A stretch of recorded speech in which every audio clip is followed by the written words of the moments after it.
वंदे मातरम। आपके अपने चैनल हिंदी पाठशाला में आप सभी विद्यार्थियों का बहुत बहुत स्वागत है। यदि आप हमारे चैनल पर नए हैं तो चैनल को सब्सक्राइब कर लें, बेल आइकन को प्रेस कर लें ताकि जो भी वीडियो अपलोड करूँ उसका नोटिफिकेशन आपको मिलता रहे। वीडियो अच्छा लगे तो लाइक करना मत भूलें, आपकी लाइक ही हमारी एनर्जी है। आज आपके सम्मुख हिंदी पद साहित्य के विकास पर आधारित प्रश्नों की श्रृंखला लेकर उपस्थित हुई हूँ। जितने भी महत्वपूर्ण प्रश्न हैं उन सारे महत्वपूर्ण प्रश्न को आज इस वीडियो में कवर किया जाएगा। तो स्टार्ट करते हैं आज का वीडियो। पहला प्रश्न आपकी स्क्रीन पे है, आदिकाल का दूसरा नाम क्या है? आदिकाल का दूसरा नाम क्या है? जिसके लिए 4 ऑप्शन दिए गए। फर्स्ट ऑप्शन है भक्ति काल, सेकेंड ऑप्शन है रीतिकाल, थर्ड ऑप्शन है वीरगाथा काल एंड फोर्थ ऑप्शन है आधुनिक काल। कुछ सेकेंड का टाइम दिया जाएगा और जिसका सही जवाब है आदिकाल का दूसरा नाम वीरगाथा काल है। क्या नाम है? वीरगाथा काल है। अगला प्रश्न आपकी स्क्रीन पे है, आचार्य रामचंद्र शुक्ल ने आदिकाल को क्या नाम दिया है? आचार्य रामचंद्र शुक्ल ने आदिकाल को क्या नाम दिया है? जिसके लिए 4 विकल्प निर्धारित है। फर्स्ट ऑप्शन है प्रारंभिक काल, सेकेंड ऑप्शन है आदिकाल, थर्ड ऑप्शन है चारण काल एंड फोर्थ ऑप्शन है वीरगाथा काल। कुछ सेकेंड का टाइम दिया जाएगा और जिसका सही जवाब है आचार्य रामचंद्र शुक्ल ने आदिकाल को वीरगाथा काल नाम दिया था। क्या नाम दिया था? वीरगाथा काल। अन्य नाम क्या क्या हैं ये भी आपको जान लेना चाहिए। आरंभिक काल, प्रारंभिक काल, चारण काल, आदिकाल। तो यहाँ आचार्य रामचंद्र शुक्ल जी ने आदिकाल को वीरगाथा काल नाम दिया था। स्पष्ट हो गया होगा। अगला प्रश्न आपकी स्क्रीन पे है, हिंदी पद साहित्य के किस काल को चारण काल कहा जाता है? हिंदी पद साहित्य के किस काल को चारण काल कहा जाता है? जिसके लिए 4 विकल्प निर्धारित है। फर्स्ट ऑप्शन है आधुनिक काल, सेकेंड ऑप्शन है रीतिकाल को, थर्ड ऑप्शन है आदिकाल को एंड फोर्थ ऑप्शन है आधुनिक काल को। कुछ सेकेंड का टाइम दिया जाएगा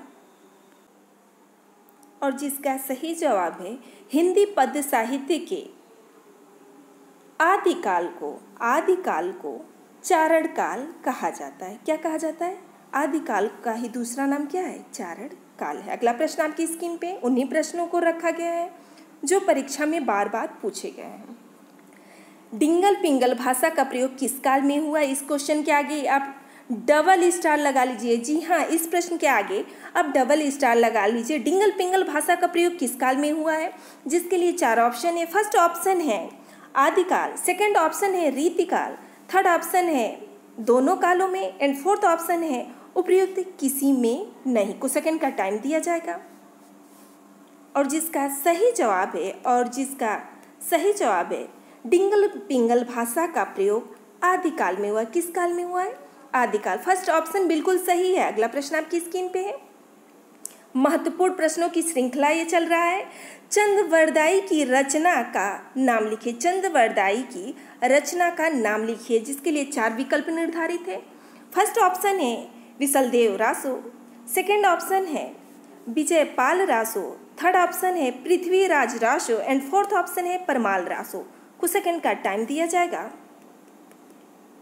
और जिसका सही जवाब है चंद्रवरदाई की रचना का नाम पृथ्वीराज रासो है। थर्ड ऑप्शन बिल्कुल सही है। जी हाँ, थर्ड ऑप्शन यानी विकल्प नंबर 3 बिल्कुल सही है। अगला प्रश्न आपकी स्क्रीन पे है, निम्नलिखित में से कौन सा कवि आदिकाल का नहीं है? निम्नलिखित में से कौन सा कवि आदिकाल का नहीं है? जब भी नहीं वाले प्रश्न आए अंडरलाइन कर लीजिए। जिसके लिए 4 विकल्प निर्धारित हैं। फर्स्ट ऑप्शन है चंद्रवरदाई, सेकेंड ऑप्शन है नरपतिनाल, थर्ड ऑप्शन है जगनिक एंड फोर्थ ऑप्शन है कबीरदास। कुछ सेकेंड का टाइम दिया जाएगा और जिसका सही जवाब है आदिकाल के कवि कबीरदास जी नहीं है। किस काल के हैं? भक्ति काल के हैं। अगला प्रश्न आपकी स्क्रीन पे, हिंदी पद साहित्य के प्रथम काल का क्या नाम है? हिंदी पद साहित्य के प्रथम काल का क्या नाम है, जिसके लिए 4 ऑप्शन है। फर्स्ट ऑप्शन है भक्ति काल, सेकेंड ऑप्शन है रीतिकाल, थर्ड ऑप्शन है आधुनिक काल एंड फोर्थ ऑप्शन है आदिकाल। को सेकेंड का टाइम दिया जाएगा। और जिसका सही जवाब है हिंदी पद साहित्य के प्रथम काल का नाम आदिकाल है। क्या है?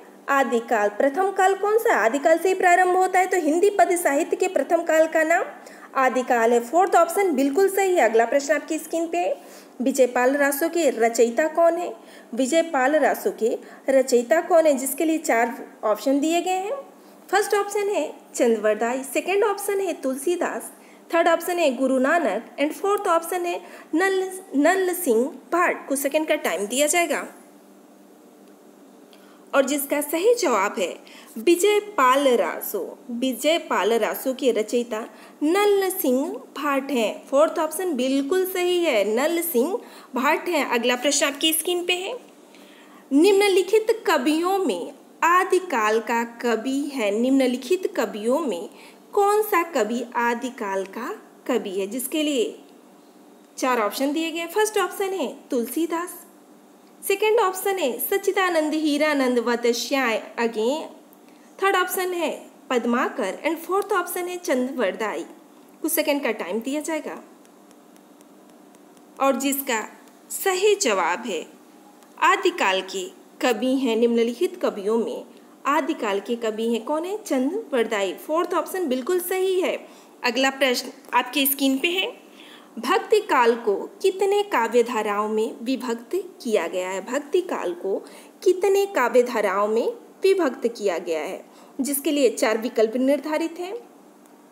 फर्स्ट ऑप्शन है 2 काव्य धाराओं में, सेकेंड ऑप्शन है 3 काव्य धाराओं में, थर्ड ऑप्शन है 4 काव्य धाराओं में एंड फोर्थ ऑप्शन है 8 काव्य धाराओं में। कुछ सेकेंड का टाइम दिया जाएगा।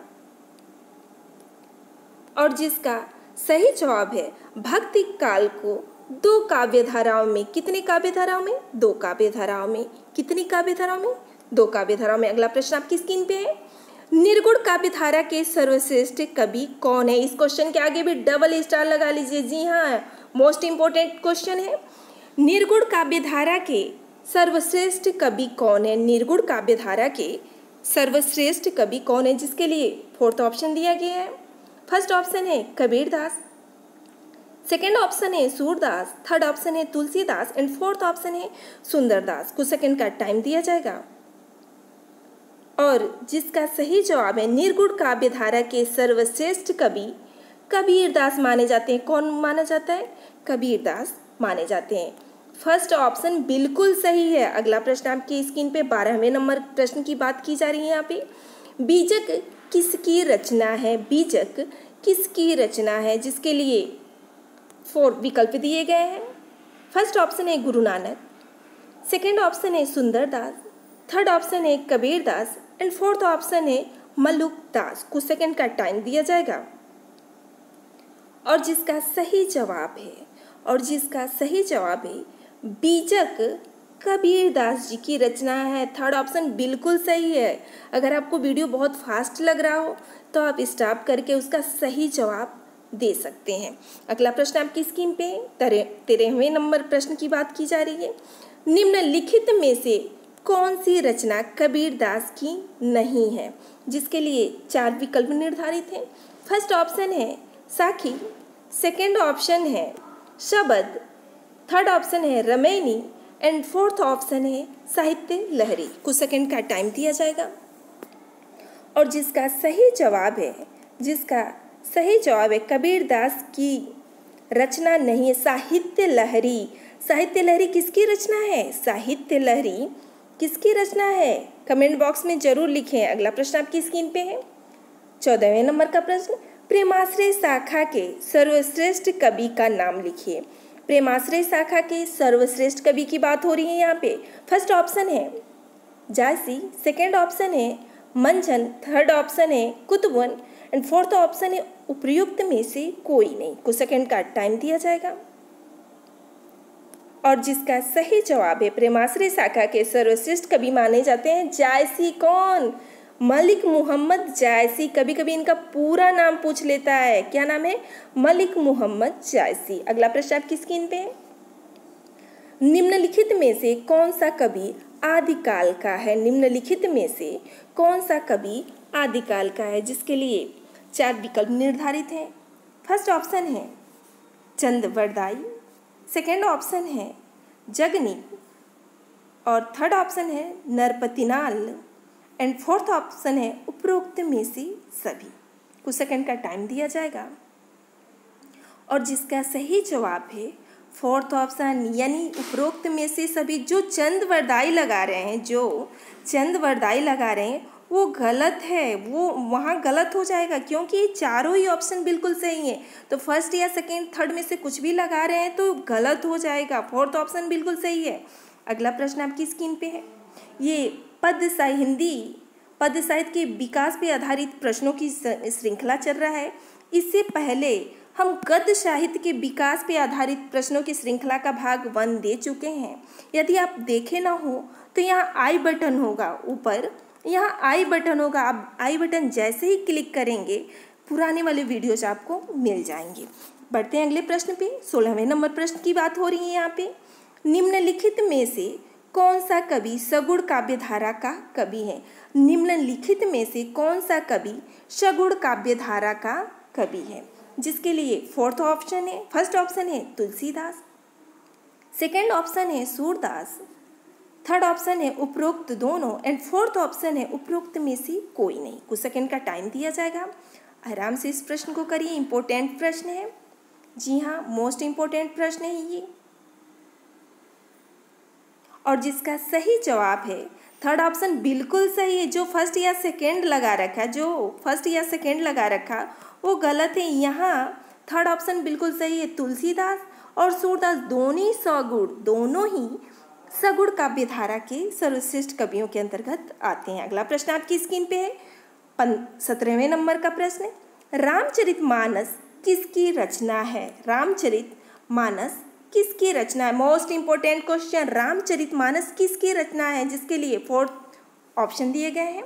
फर्स्ट ऑप्शन है तुलसीदास, सेकेंड ऑप्शन है कबीरदास, थर्ड ऑप्शन है नंददास एंड फोर्थ ऑप्शन है रैदास। कुछ सेकेंड का टाइम दिया जाएगा। और जिसका सही जवाब है रामचरितमानस तुलसीदास जी की रचना है। किसकी रचना है? तुलसीदास जी की रचना है। अगला प्रश्न आपकी स्क्रीन पे है। पद्मावत के रचयिता कौन है? पद्मावत के रचयिता कौन है? जिसके लिए फोर्थ ऑप्शन है, फर्स्ट ऑप्शन है मलिक मोहम्मद जायसी, सेकेंड ऑप्शन है कुतुबन, थर्ड ऑप्शन है सूरदास एंड फोर्थ ऑप्शन उपरोक्त में से कोई नहीं। कुछ सेकंड का टाइम दिया जाएगा।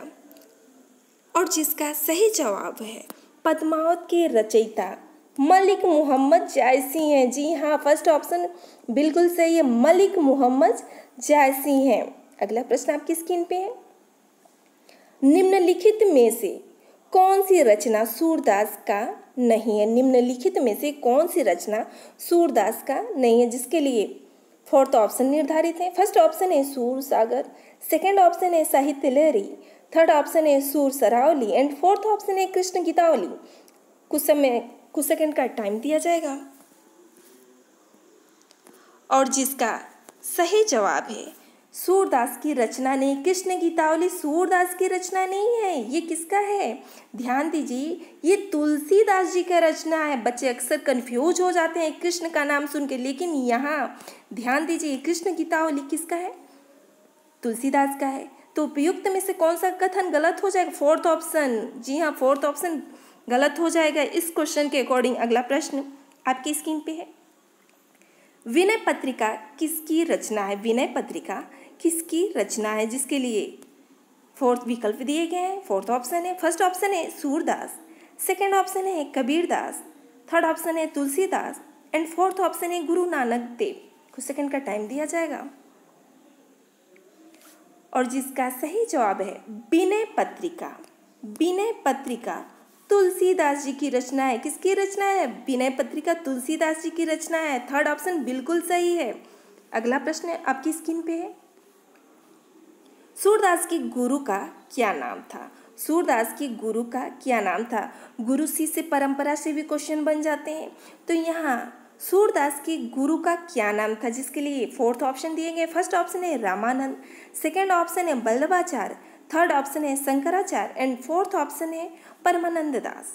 कुछ सेकंड का टाइम दिया जाएगा और जिसका सही जवाब है सूरदास के गुरु का नाम, सूरदास के गुरु का नाम वल्लभाचार्य था, शंकराचार्य नहीं। सेकंड ऑप्शन सही है वल्लभाचार्य, इसीलिए तो मैं दोनों ऑप्शन रख दी हूँ ताकि आपका जो भी कन्फ्यूजन होगा वो कन्फ्यूजन दूर हो जाएगा।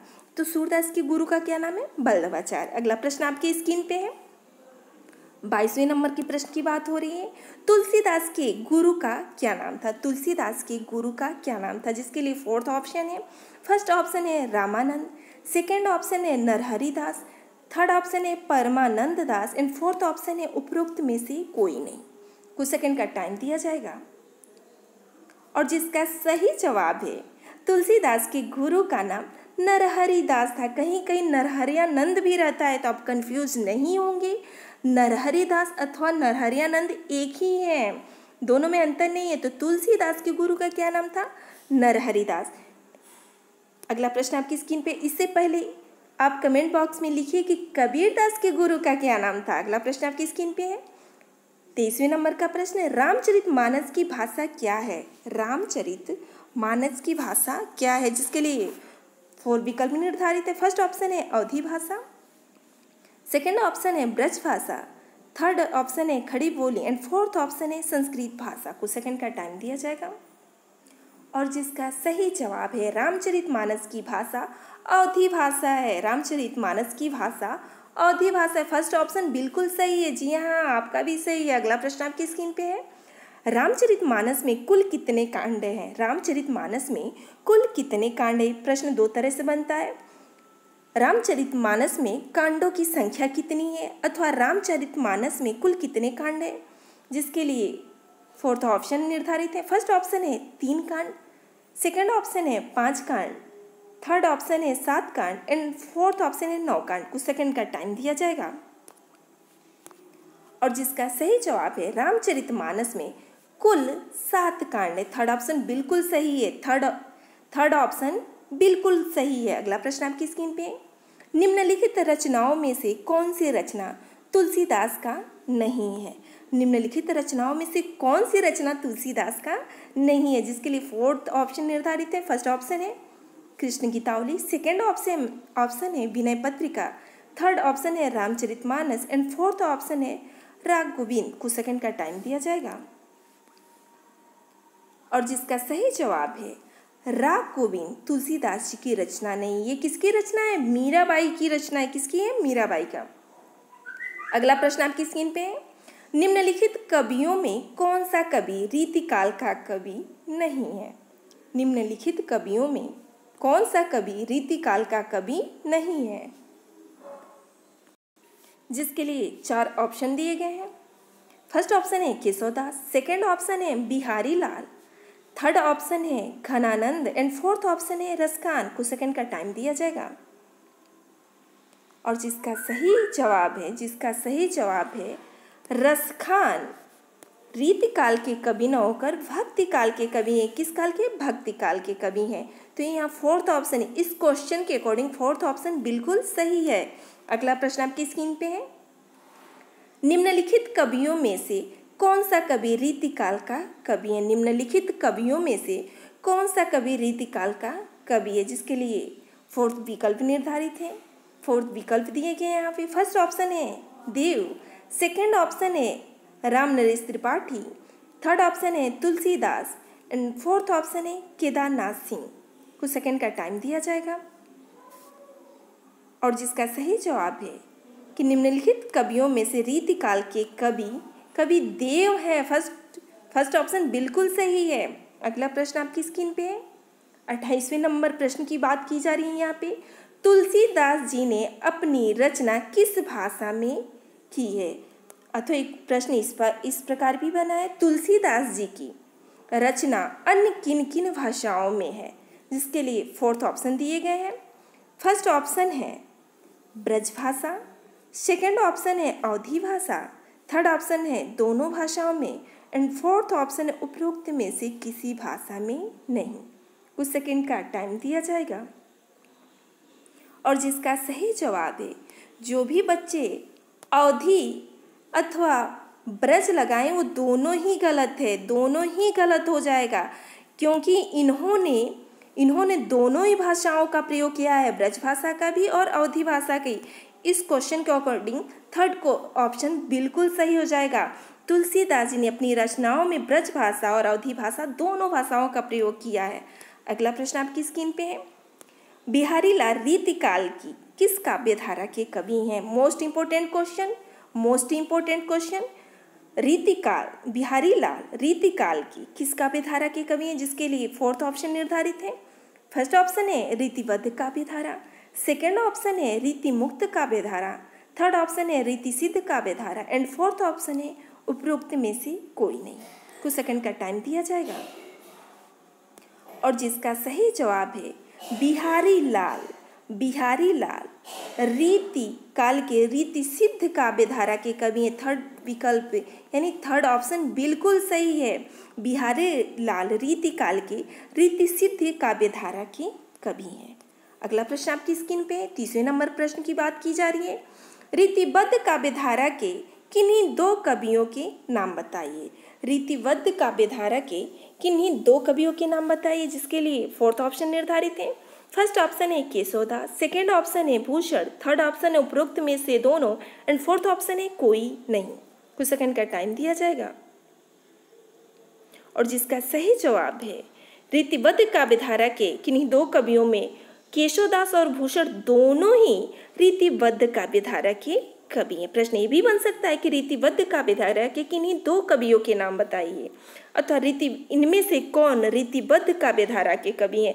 तो केशवदास और भूषण दोनों ही रीतिबद्ध काव्यधारा के कवि हैं। अगला प्रश्न आपकी स्क्रीन पे है, बिहारी लाल की रचना का नाम बताइए। बिहारी लाल की रचना का नाम बताइए, जिसके लिए फोर्थ ऑप्शन है। फर्स्ट ऑप्शन है बिहारी सतसई, सेकेंड ऑप्शन है कविप्रिया, थर्ड ऑप्शन है रसिक प्रिया एंड फोर्थ ऑप्शन है सुजान सागर।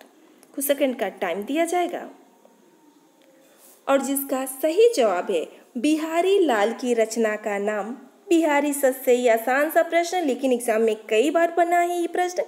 एक प्रश्न और भी बनता है बार बार परीक्षाओं में और बच्चे परेशान होते हैं कि बिहारी लाल ने अपनी बिहारी सतसई में किस छंद का प्रयोग किया है। तो किस छंद का?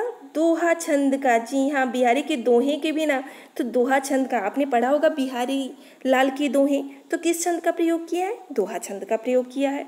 अगला प्रश्न, सूरदास किस भाषा के सुप्रसिद्ध कवि हैं? सूरदास किस भाषा के? भाषा से भी प्रश्न बन रहा है, कवियों की भाषा से भी प्रश्न बन रहा है, इसीलिए मैंने महत्वपूर्ण कवियों की भाषा पे भी क्वेश्चन रखे हैं। तो सूरदास किस भाषा के सुप्रसिद्ध कवि हैं, जिसके लिए 4 विकल्प निर्धारित है। फर्स्ट ऑप्शन है ब्रज भाषा के, सेकेंड ऑप्शन है अवधी भाषा के, थर्ड ऑप्शन है संस्कृत भाषा के एंड फोर्थ ऑप्शन है मैथिली भाषा के। कुछ सेकंड का टाइम दिया जाएगा। और जिसका सही जवाब है सूरदास ब्रज भाषा के कवि थे। सूरदास ब्रज भाषा के कवि थे। फर्स्ट ऑप्शन, पहला विकल्प बिल्कुल सही है। अगला प्रश्न आपकी स्क्रीन पे है, सूरदास जी ने अपनी रचनाओं में किसका वर्णन किया है? सूरदास जी ने अपनी रचनाओं में किसका वर्णन किया है, जिसके लिए 4 विकल्प निर्धारित हैं। फर्स्ट ऑप्शन है कृष्ण का वर्णन, सेकेंड ऑप्शन है राम का वर्णन, थर्ड ऑप्शन है शिव का वर्णन एंड फोर्थ ऑप्शन है नायिका का वर्णन। कुछ सेकंड का टाइम दिया जाएगा। और जिसका सही जवाब है सूरदास जी ने अपनी रचनाओं में कृष्ण का वर्णन किया है। जी हाँ, किसका वर्णन? कृष्ण का वर्णन किया है। अगला प्रश्न, आसान सा प्रश्न लेकिन परीक्षा में बार बार पूछा गया है। कृष्ण की बाल लीला का वर्णन किस कवि ने अपनी रचनाओं में सर्वाधिक किया है? कृष्ण की बाल लीला का वर्णन किस कवि ने अपनी रचनाओं में सर्वाधिक किया है, जिसके लिए फोर्थ ऑप्शन निर्धारित है। फर्स्ट ऑप्शन है तुलसीदास, सेकेंड ऑप्शन है जायसी, थर्ड ऑप्शन है नंददास एंड फोर्थ ऑप्शन है सूरदास। कुछ सेकंड का टाइम दिया जाएगा। और जिसका सही जवाब है कृष्ण की बाल लीला का वर्णन सर्वाधिक सूरदास जी ने किया है। इस क्वेश्चन के अकॉर्डिंग फोर्थ ऑप्शन बिल्कुल सही। जिन्होंने फोर्थ ऑप्शन की क्लिक किया है, टिक किया है, बिल्कुल सही है। और आज की श्रृंखला का अंतिम प्रश्न है जो आपको जवाब देने होंगे। रीतिकाल के किन्हीं 2 कवियों की तथा उनकी रचनाओं का नाम कमेंट बॉक्स में जरूर लिखें। आज बस इतना ही। इसी के साथ वाणी को विराम देंगे और आप सभी विद्यार्थियों से इजाज़त लेना चाहते हैं। धन्यवाद।